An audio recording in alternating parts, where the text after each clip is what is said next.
নীরবতা মানুষকে নিজেকে জানার সুযোগ করে দেয়। কোলাহল থেকে মুক্ত হয়ে নিজের মনের কথা শোনার সময় একটি অত্যন্ত গুরুত্বপূর্ণ। কথা বলার আগে চিন্তা করো এবং নীরবতার গুরুত্ব উপলব্ধি করো। নীরবতা এমন একটি শক্তি যা শব্দ ছাড়াই গভীর অর্থ বহন করে। এটি একটি শক্তিশালী মাধ্যম যার মাধ্যমে মানুষ নিজের আবেগ এবং চিন্তা প্রকাশ করতে পারে। নীরবতা কখনো কখনো সবচেয়ে জোরালো চিৎকার হয়। নীরবতা অনেক সময় সম্পর্কের গভীরতা বাড়ায়, কারণ প্রতিটি সম্পর্কের মধ্যেই কখনো কখনো শব্দের চেয়ে নীরবতা বেশি কার্যকর। নীরবতা প্রকৃতির ভাষা। একে বুঝতে হলে আপনাকে শোনার ক্ষমতা অর্জন করতে হবে।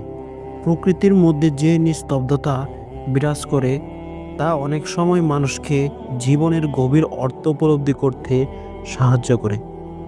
যেখানে কথা ব্যর্থ হয়, নীরবতা সেখানে কথা বলে।